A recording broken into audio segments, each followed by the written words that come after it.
Salam sejahtera Malaysia. Kenapa Najib tak ulas? Kenapa banyak betul dia boleh post di Facebook lah, di mana-mana, tapi benda ni dia tak berani nak ulas? Kenapa Najib Razak tidak berani ulas perkara ini? Banyak benda dia berani ulas, dia berani untuk nafi, dia berani untuk sanggah, tetapi yang ini dia tak pernah buat. Ubah reka bentuk kapal LCS dan 10 surat Panglima TLDM tak dilayan. Panglima TLDM tak dilayan. Kenapa Najib tidak pernah mengulas dua isu ini? Isu pertama, kapal LCS. Reka bentuk dia. Yang kedua, 10 surat Panglima TLDM yang membantah tapi tidak dilayan. Dua perkara ini Najib tak pernah bongkarkan, tak pernah sanggah, tak pernah buat apa-apa. Jadi kalau kita lihat ulasan-ulasan Najib Razak di laman FB beliau, sejak isu kapal perang LCS yang tidak siap ini meletus menjadi isu besar negara, hampir semua aspek digebangnya. Jadi ini daripada sahbudin.com.net. Sahbudin.com.net, tajuk dia, ubah reka bentuk kapal LCS dan 10 surat Panglima TLDM tak dilayan. Kenapa Najib tidak pernah mengulas dua isu ini? 11 Ogos ini baru juga. Okey, saya teruskan. Tujuannya tidak lain tidak bukan ialah untuk menunjukkan beliau sebagai Perdana Menteri serta Menteri Kewangan pada ketika itu dan Zahid Hamidi yang kini adalah Presiden UMNO selaku Menteri Pertahanan di ketika kontrak LCS ditandatangani pada 2011 tidak terkait dan boleh disisihkan daripada skandal tersebut. Terbaru sebagai satu usaha ke arah itu, Najib turut memuatkan sejarah pengkorporatan limbungan TLDM pada 1991 ketika era Tun Mahathir sebagai Perdana Menteri, yang mana daripada situlah didakwanya bermula masalah hutang menimpa BNS, syarikat yang diberi kontrak untuk membekalkan kapal perang LCS. Selain itu, hampir semua kritikan atau pendedahan pelbagai pihak berkaitan kegagalan projek LCS juga akan segera dijawab dan disanggahnya. Ternampak hebat dan serba tahu Najib nampaknya. Walaupun ketika di mahkamah banyak jawapan dia tak tahu nak telah diberikan. Ialah di mahkamah dia sendiri kena hadir, tapi di FB ramai admin yang membantunya. Tetapi dalam hebat dan digebang kencang itu, jika diperhati dengan teliti, ada dua isu yang sehingga sekarang Najib tidak pernah menyentuhnya sama sekali. Pertama, berkenaan perubahan reka bentuk kapal LCS jenis Sigma pada Gowin, sedangkan di sinilah masalah banyak bermula. Perubahan reka bentuk itu dicatatkan berlaku hanya 2 bulan sebelum Zahid Hamidi selaku Menteri Pertahanan bersetuju dengan reka bentuk Sigma. Perubahan kepada Gowin adalah atas cadangan BNS dan di CNS, iaitu syarikat yang pernah juga membekalkan kapal selam Scorpion ketika Najib menjadi Menteri Pertahanan. Yang dipertikaikan ialah bagaimana Zahid Hamidi boleh bersetuju dengan cadangan menukar reka bentuk LCS daripada Sigma pada Gowin oleh BNS, dan di CNS walhal 2 bulan sebelum itu telah bersetuju dengan reka bentuk Sigma.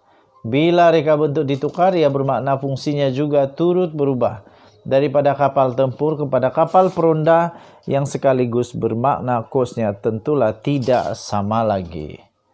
Contoh jemdah. Masa kontrak ditandatangani, kereta yang nak dibeli adalah Ford Ranger Raptor 4X4. Tapi apabila projek sudah diluluskan, yang nak dibeli ditukar kepada Proton X70 dengan kos harga yang sama. Jadi dalam hal ini bagaimana Najib selaku Menteri Kewangan boleh meluluskan pertukaran reka bentuk itu?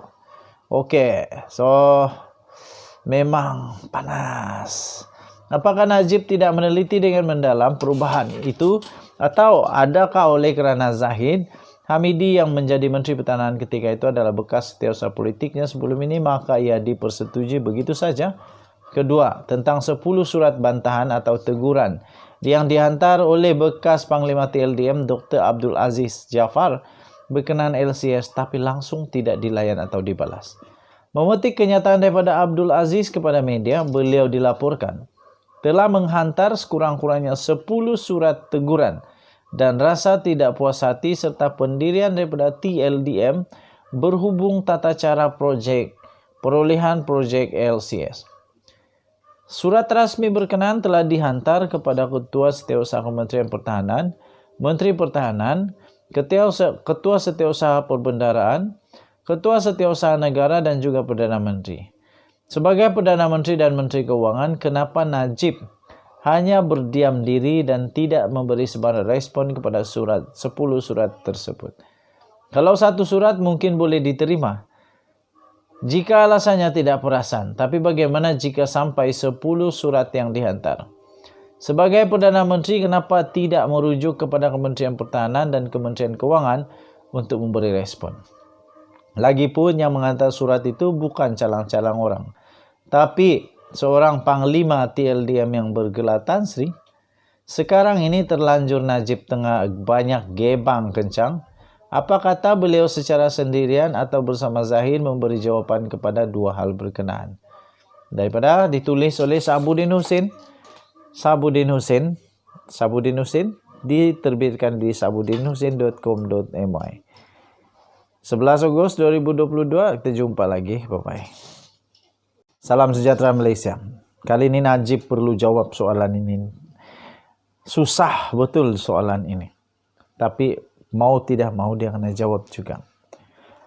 Najib Razak, bekas Perdana Menteri, perlu menjawab. Kenapa dia, iaitu Najib, sebagai Menteri Keuangan bersetuju dengan kontrak LCS yang berat sebelah? Sekali lagi, kamu boleh terus komen apa pendapat kamu.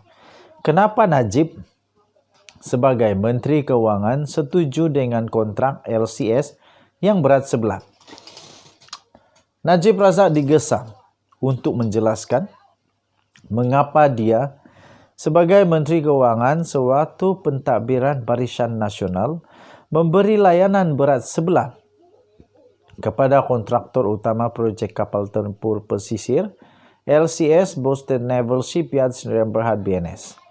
Dalam kenyataan pada hari ini, Setiausaha Publicity DAP Teo Ni Ching berkata, charge penghantaran lewat bagi setiap LCS dihadkan pada 180 juta ringgit Malaysia.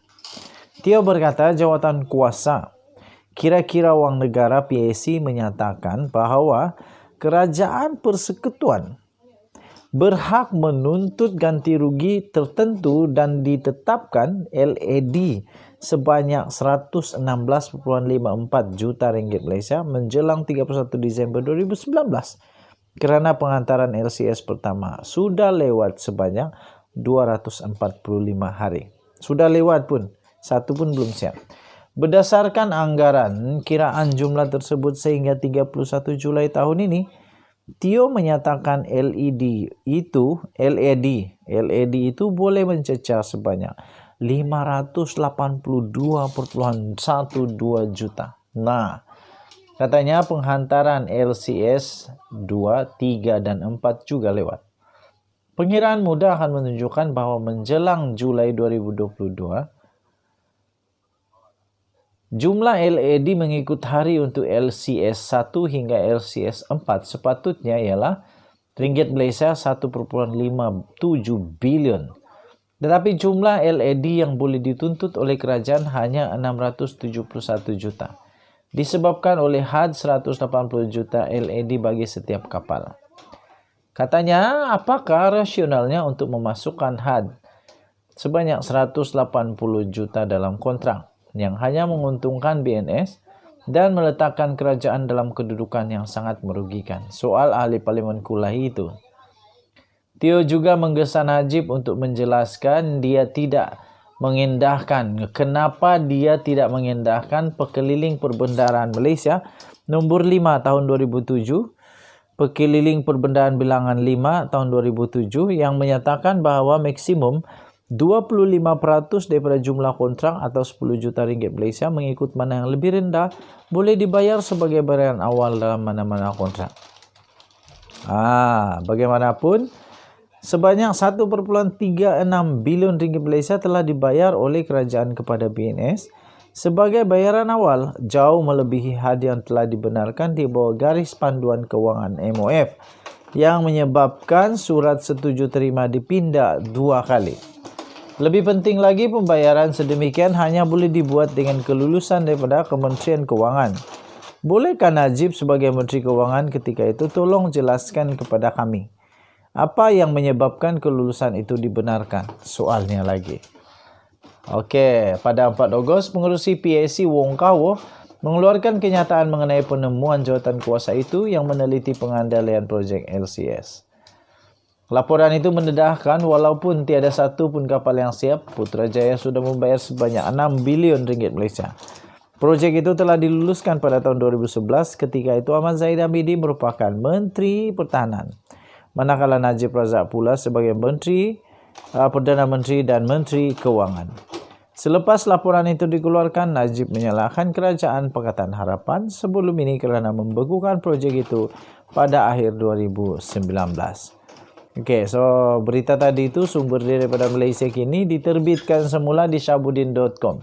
Untuk kamu dapat berikan berita yang lengkap, sila layari syahbudin.com.net. Tajuk dia, kenapa Najib sebagai Menteri Kewangan setuju dengan kontrak LCS yang berat sebelah. Kita jumpa lagi. Selamat malam Malaysia. Bye-bye.